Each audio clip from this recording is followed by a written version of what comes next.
Hi there, and welcome back to the Beginner's Mediumship series. I'm Medium Michael Mayo, and today we're going to be talking about how do you pick a medium if you're wanting to get a mediumship reading.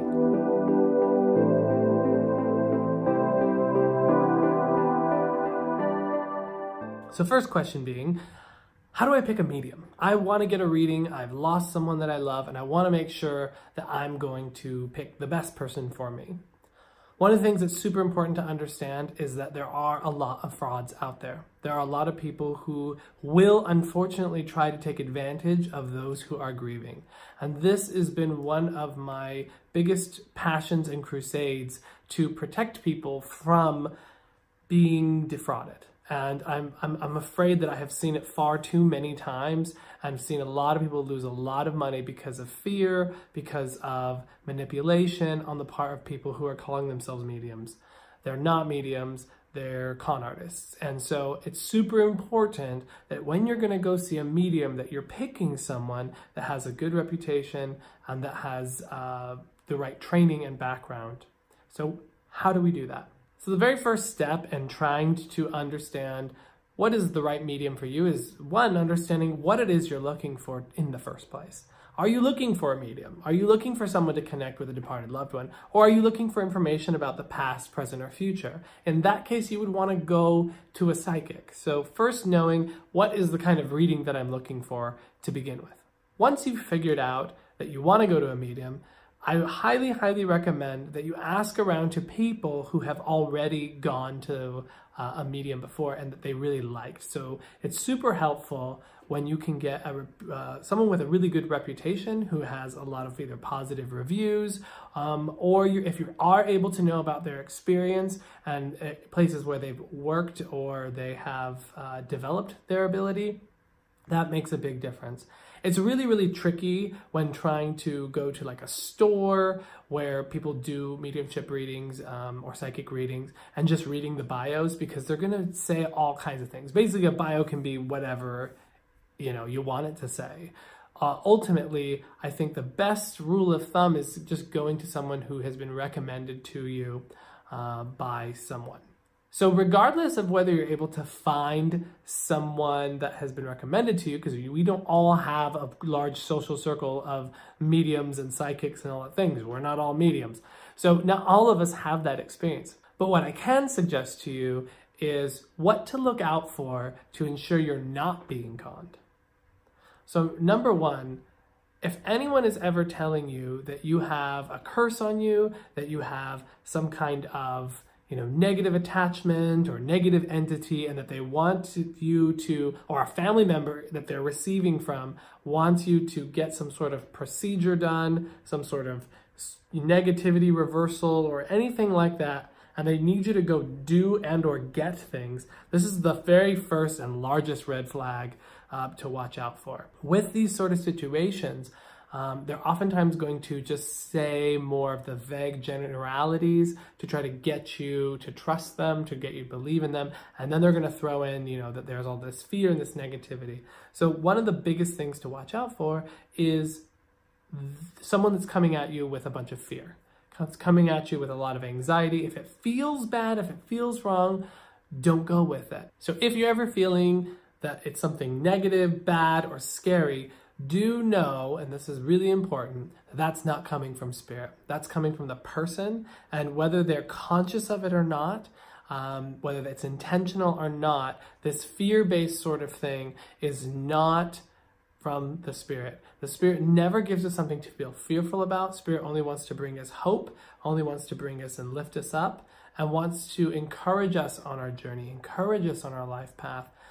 If there's people that are talking about things that are sounding like, oh, this spirit person is stuck in some sort of other realm and, you need to do these sort of activities and pay me this much money and I'll make sure that they move on. All of that kind of thing is just false, just fraud. And at the very, best, lack of education, worst, it's just flat out fraudulence. So just being mindful of those kinds of things. Number three is looking and knowing if they have enough experience. That's such a huge thing is experienced. And again, it's hard to tell that by someone's bio, but hopefully if you are able to find out any information about this person, if you see that they are still working, that they're still developing, and that they have spent a long time doing so, that's oftentimes, not always, but a good indicator that this person is trustworthy and that they would be able to give you what you're hopefully hoping to get. Another really good way to tell if this is going to be a good mediumship match for you is to go to a mediumship demonstration.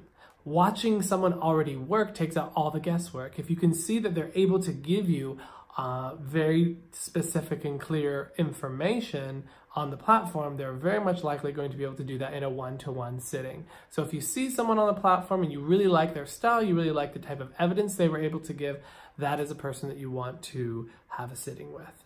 So let's say that you do decide on a certain person and then you end up going and you're having your reading. Something to watch out for too as well is things that may be consciously or unconsciously considered cold reading.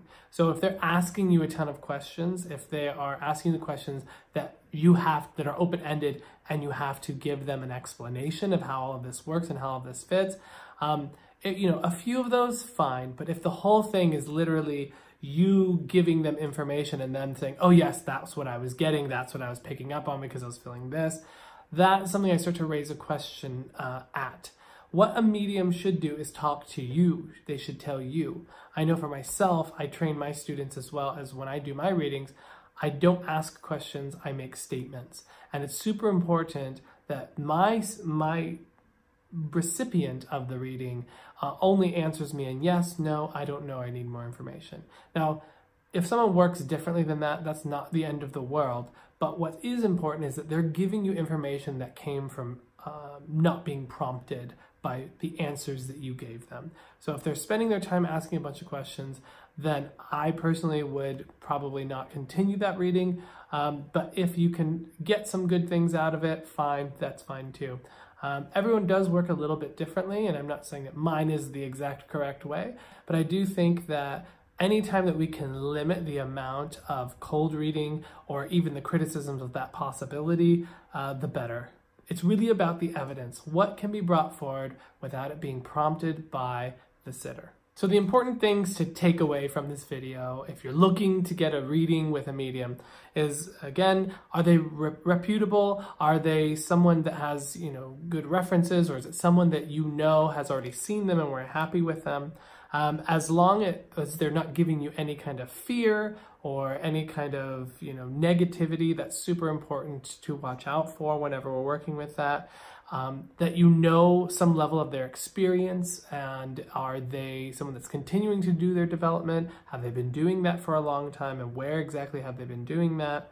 And also, the easiest, fastest way to kind of bypass all of this is just going to see a demonstration and seeing how that person works. Were you impressed by it? Did you like the evidence? Did you like their style? Did that resonate with you? And lastly, that they're not asking a bunch of questions, that they are giving information to you, not kind of getting it out of you. And that also the information that's coming forward is clear, specific, and accurate. That's such an important part, so that you know without any doubt that your loved one has made the journey to connect with you. Because I can tell you from my experience that they're still here, that they still love you, and that they're still around you. And with these kind of 5 things listed out, I think you're going to be able to find someone that's just right for you. Hi guys, thank you so much for watching this video. If you learned something new today or you liked it, be sure to hit like, subscribe, and the notification bell. If you want to connect with me more, make sure to check out all my links below. Thank you, and see you in the next video.